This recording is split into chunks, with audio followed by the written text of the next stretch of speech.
Campos, que es investigador del Instituto de Estudios y Formación de la CTA. ¿Cómo estás, Luis? Gracias por recibirnos. Hola, ¿qué tal? ¿Cómo están ustedes? Bien, estábamos haciendo una suerte de preámbulo de lo que está sucediendo en este momento en el Congreso, con la movilización nutrida, importante, que va avanzando desde Avenida de Mayo y lamentablemente desde temprano también con forcejeos y represión con las fuerzas. Luis, ¿qué cambia a partir del lunes si esta reforma, como todo indica, termina hoy de aprobarse? Por lo pronto vamos a estar ante la regresión más importante en derechos laborales en el plano institucional, es decir, en el plano de la legislación, desde las reformas que implementó la dictadura militar en 1976. A las pocas semanas del golpe de Estado de marzo del 76, la dictadura, una de las primeras medidas que toma es prohibir el ejercicio de la huelga, suspender la negociación colectiva y reformar por decreto casi 100 artículos de la Ley de Contrato de Trabajo.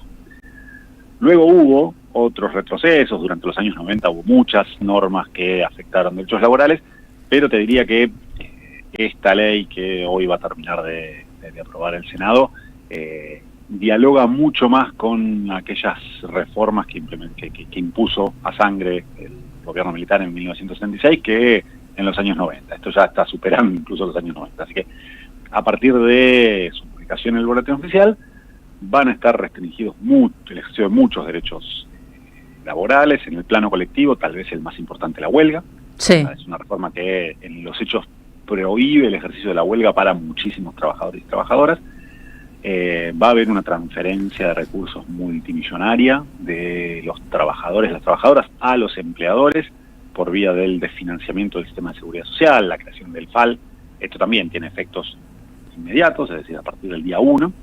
Y luego va a haber muchas otras modificaciones que son menos visibles, que son menos perceptibles y que se van a ir implementando a lo largo del tiempo. No sabemos cuánto tiempo van a tardar en imponerse, pero que tienen que ver con las mayores facultades que van a tener los empleadores para imponer la disciplina en los lugares de trabajo, ya sea por vía de cambios en el régimen de jornada, ya sea por vía de cambios en el sistema de licencias, sobre todo el sistema de licencias por vacaciones.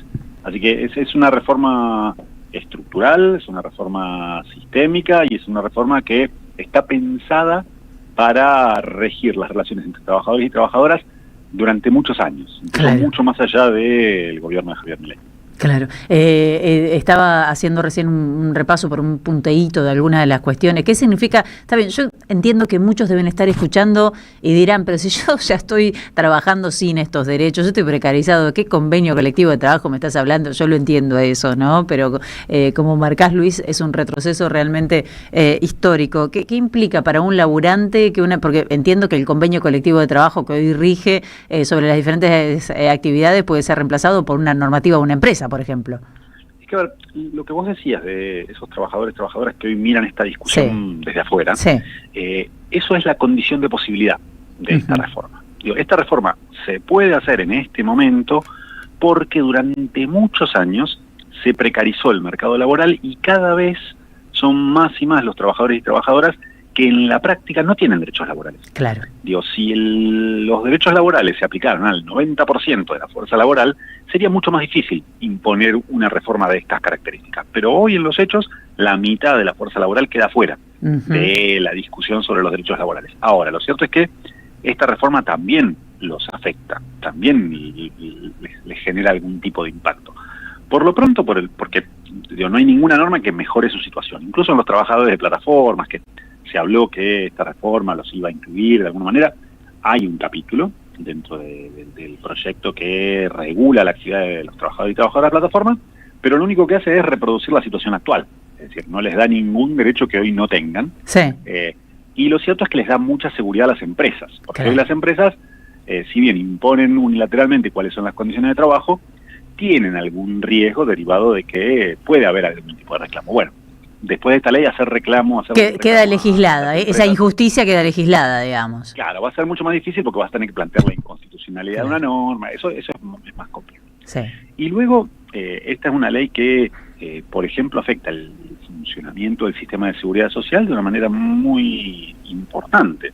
Y esto sí le pega a esa mitad de trabajadores y trabajadoras que miran la discusión sobre los derechos laborales desde afuera. Por ejemplo, a todos los beneficiarios de la asignación universal por hijo. Ahora, vos me decís, ¿y cómo impacta en la asignación? Sí. Bueno, esta es una reforma que le quita muchos recursos, multimillonarios recursos a la ANSES. Sí. La ANSES es la institución que paga las jubilaciones, las pensiones, las asignaciones familiares, entre ellas la asignación universal por hijo. A partir de esta ley, la ANSES va a tener serios problemas, ya los tiene, pero va a tener problemas aún mucho mayores de financiamiento, con lo cual la posibilidad de recomponer las prestaciones que brinda la ANSES, ya sea jubilaciones, pensiones o asignaciones familiares, queda, te diría, totalmente descartada. Sí. Y lo que sí, no, es que el camino acá, esto es un caminito que se empieza a hacer y termina con una reforma previsional, ¿no? A ver, la reforma previsional ya la empezaron a instalar. Claro. Porque, a ver, si la ANSES pierde recursos, porque los empleadores van a dejar de hacer una parte de las contribuciones patronales, esto se tiene que compensar con los llamados recursos tributarios, es decir, los recursos que vienen de los impuestos generales, que pone el Estado.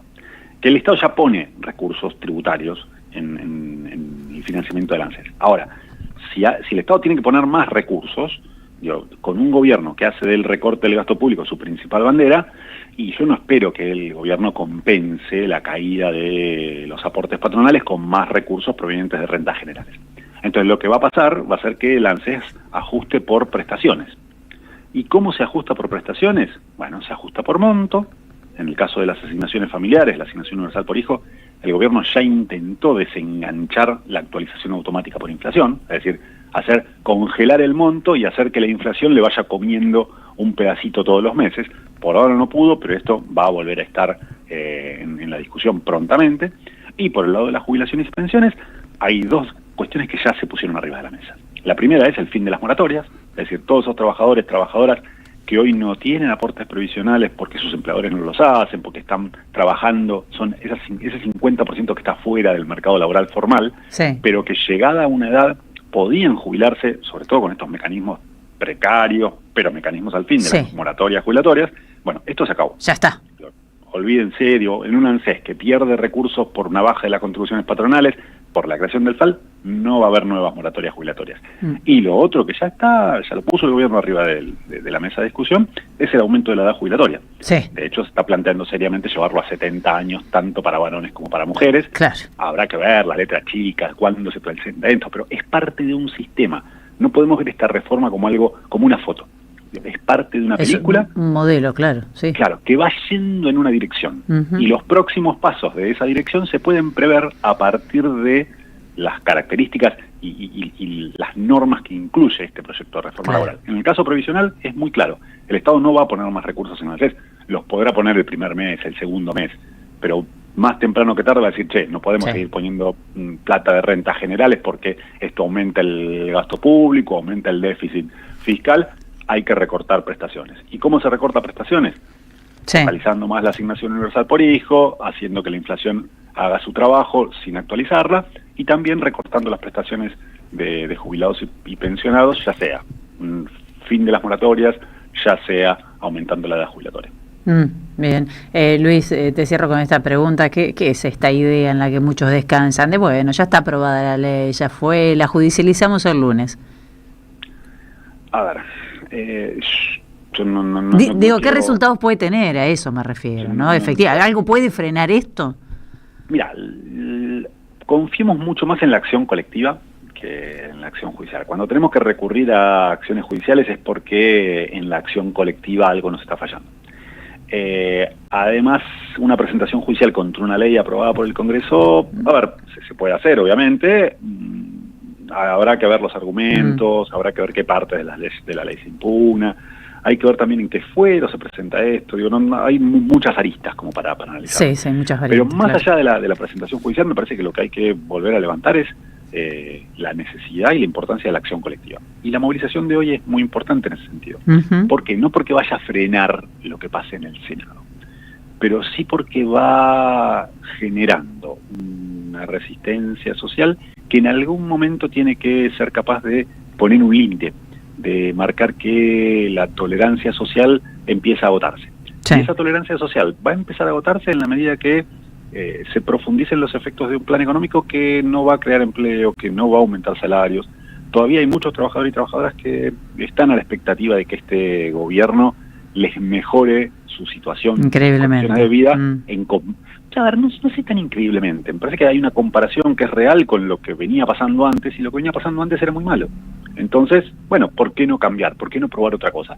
Yo insisto, creo que este gobierno... Pero no darse cuenta a esta altura, Luis, no darse cuenta en qué sentido vamos. A ver, pero no es... A ver, lo que pasaba antes era muy malo, pero... El camino de la frustración no es tan lineal, sobre todo cuando además por ahora no aparece ninguna alternativa superadora. Ahora, eso no quiere decir que no aparezca rápidamente, y de vuelta, en un contexto donde el empleo va a seguir cayendo, los salarios lejos están de recomponer una senda de crecimiento, cada vez van a ser más y más los trabajadores y las trabajadoras que van a empezar a frustrarse, experimentar una nueva frustración, y ahí es donde se va a poner en valor la resistencia colectiva que podamos estar haciendo hoy. El resultado de la movilización de hoy no hay que medirlo por lo que pasa en el Senado, exacto, sino por lo que vaya pudiendo construir de cara a incrementar esa resistencia y a ponerle fin, poner un fin a una tolerancia social de medidas que en estos últimos 2 años vienen desarticulando no solo el ámbito de los derechos laborales, podríamos hablar en múltiples otras dimensiones que están siendo atacadas por la gestión del gobierno nacional y que en algún momento hay que ponerle fin. Gracias por recibirnos, muy claro, Luis. Te mandamos un abrazo. Por ustedes, que tengan un buen día. Hasta luego. Estamos escuchando a Luis Campos, investigador del Instituto de Estudios y Formación de la CTA.